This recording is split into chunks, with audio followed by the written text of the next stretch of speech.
शायद आपने एक चीज़ नोटिस करी हो, कई बार कुछ काम, कोई प्रॉब्लम्स ऐसी होती हैं जो बड़े अक्लमंद सीज़न्ड लोग नहीं कर पाते, और वही काम जब आप किसी बच्चे को देते हैं तो वो काम बड़े आराम से कर लेते हैं। नाउ, क्या ऐसा है कि बड़े अक्लमंद जो शायद टेक्निकलिटी जानते भी हैं, वो लोग उस काम को नहीं कर पा रहे, लेकिन छोटे बच्चे जिन्हें उसके बारे में कोई प्रायर नॉलेज नहीं है, जिनका उस इशू के बारे में कोई पुराना एक्सपोजर नहीं है, वो लोग, वो बच्चे वो काम कर लेते हैं। यहां पे मैं एक टर्म इंट्रोड्यूस करता हूं, ये टर्म है लर्न्ड हेल्पलेसनेस, सीखी हुई हेल्पलेसनेस। क्या होता है जब आपके लाइफ में कई बार रिपीटेडली नेगेटिव एक्सपीरियंसेस होते हैं, ये आपने शायद एग्जामिनेशन पेपर में भी देखा होगा। अगर आपसे पहला क्वेश्चन नहीं हुआ, दूसरा क्वेश्चन नहीं हुआ, तीसरा क्वेश्चन नहीं हुआ, तो भले ही चौथा क्वेश्चन आपको आता हो, नहीं आता हो, इट इज़ वेरी लाइकली कि आपसे फोर्थ क्वेश्चन भी नहीं होगा। क्यों? क्योंकि एक पैटर्न बन गया। पहला नहीं आता, दूसरा नहीं आता, हमसे कुछ नहीं हो सकता, हम ये नहीं कर पाएंगे।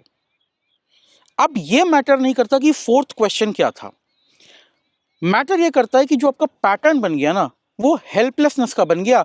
आपने सीख लिया कि मुझे नहीं आता, और ये चीज जो है, अब ये आपको रोक देगी आगे कुछ भी करने से।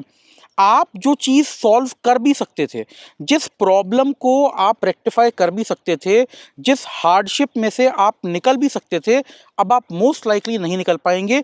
इसलिए नहीं क्योंकि आप में टैलेंट या स्किल्स नहीं है, बल्कि इसलिए क्योंकि अब आपका माइंडसेट ठीक नहीं है। आपका माइंडसेट ये है, ये काम मेरे से नहीं होगा। ये आपका एटीट्यूड पहले से नहीं था, ये आपने सीखा। किससे सीखा? अपने पुराने खराब एक्सपीरियंसेस से। और ये एक बहुत बड़ा ट्रैप होता है, क्योंकि अब आप खुद को बता चुके हैं हम ये काम नहीं कर सकते। अब आपके लिए इस इनर्शिया को ब्रेक करना कि ये काम मेरे से नहीं होगा या मैं इस काम में अच्छा नहीं हूं, और बाहर निकल के एक फ्रेश अटेम्प्ट देना, ये बहुत मुश्किल हो जाता है। ये काम आप खुद अपने साथ कर सकते हैं, या ये काम आपके साथ एज अ मैनिपुलेशन हो सकता है। अगर मेरे को आपका कॉन्फिडेंस ब्रेक करना है, तो मैं जेन्युइनली आपको कुछ ऐसे टास्क दूंगा जो मुझे पता है कि आप नहीं कर पाएंगे। मैं आपको एक मुश्किल टास्क दूंगा, दूसरा मुश्किल टास्क दूंगा, और मैं जानता हूं कि आप ये टास्क नहीं कर पाएंगे। उसके बाद मैं जब आपके सामने तीसरा टास्क रखूंगा जो कि बहुत सिंपल होगा, तो आप वो सिंपल टास्क भी नहीं कर पाएंगे। और तो और, ये कई बार कंपैरिजन से आता है। देखिए, कंपैरिजन से कैसे? आपने और सामने वाले को, दोनों को मान लीजिए एक एक टास्क मिला, उसने वो टास्क कर लिया, आप वो टास्क नहीं कर पाए, आपको लगा मेरे में कोई कमी है। दूसरा टास्क फिर यही हुआ, आपको दूसरा टास्क मिला, सामने वाले को दूसरा टास्क मिला, आप अपना टास्क नहीं कर पाए, सामने वाले ने कर लिया, आपका विश्वास फिर ये बढ़ गया, मैं ये काम नहीं कर सकता। अब यहाँ पे एक फंडामेंटल प्रॉब्लम है। देखिए, प्रॉब्लम ये है, आपको नहीं पता आपका टास्क और सामने वाले का टास्क सेम था या नहीं था। दूसरा, आपको ये नहीं पता उसके स्किल सेट क्या थे, उसका जो अपना नेचुरल टैलेंट है वो किस चीज़ में था। हो सकता है अगर उसका नेचुरल टैलेंट जिस चीज़ में हो और टास्क उसको उसी फील्ड से मिला हो, तो ऑब्वियसली वो आपसे ज़्यादा आसानी से या आपसे ज़्यादा जल्दी से वो काम कर लेगा। लेकिन कई बार हम ये सब फैक्टर नहीं देखते, हम सिर्फ ये देखते हैं सामने वाले ने 2 टास्क कर लिए, हमसे पहले कर लिए, हमसे बेहतर कर लिए, हम वो टास्क नहीं कर पाए, हम में कुछ कमी है। अब भले ही तीसरा टास्क आपका ज़्यादा सिंपल क्यों ना हो, आपके फोटे का क्यों ना हो, अब आप वो थर्ड टास्क भी शायद नहीं कर पाएंगे, क्योंकि आपने सीख ली है हेल्पलेसनेस। मैं ये नहीं कर सकता, I am not good enough, I am not adequate enough. और जैसे जैसे आप इस बात में बिलीव करते जाएंगे, क्या होगा ना, ये सेल्फ रीइंफोर्सिंग है। आप जैसे जैसे मानते जाएंगे कि मेरे से नहीं होगा, क्या होगा, आपके नेक्स्ट टास्क में, नेक्स्ट टास्क में, नेक्स्ट टास्क में आप ये हेल्पलेसनेस लाते जाएंगे, अपनी परफॉर्मेंस कम करते जाएंगे, और अपने आप को खुद सर्टिफाई करते जाएंगे कि आप कुछ नहीं कर सकते।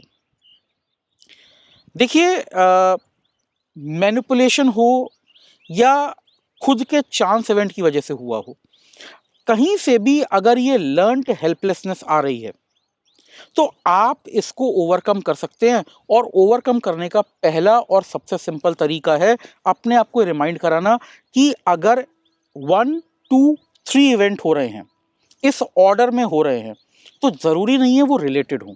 अगर 1 में मुझे कामयाबी नहीं मिली, 2 में मुझे कामयाबी नहीं मिली, 3rd में ज़रूरी नहीं है सेम पैटर्न रिपीट हो।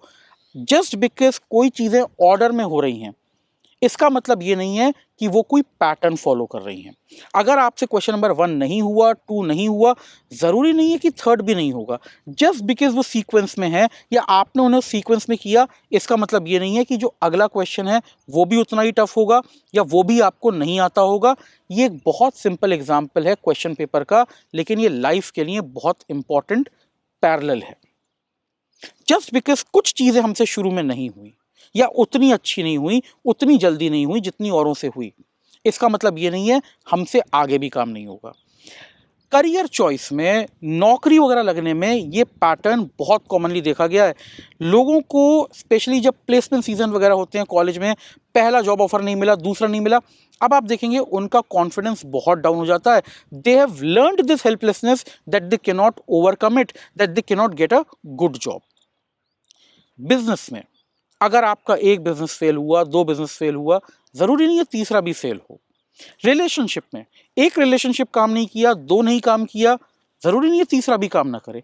देखिए बेसिकली द आइडिया इज, बहुत सारी चीज़ें पैटर्न्स होती हैं, लेकिन हर चीज़ पैटर्न नहीं होती। If you have not succeeded once, twice, thrice, it does not mean that you can not succeed. बच्चे का जो मैंने शुरू में एग्जाम्पल दिया था वो यही है। बच्चे को पता ही नहीं था कि वो ये काम नहीं कर सकता, बच्चे को शायद पता ही नहीं था ये काम बहुत मुश्किल है, इसीलिए बच्चे ने वो काम कर लिया। वहीं जब हम ये पूरी हिस्ट्री लेके चलते हैं फेलियर्स की, जो चीज़ें हम कर भी पाते थे, हम वो चीज़ें करने से रुक जाते हैं। प्लीज़ ये हेल्पलेसनेस लर्न मत कीजिए, इस पैटर्न को ब्रेक कीजिए।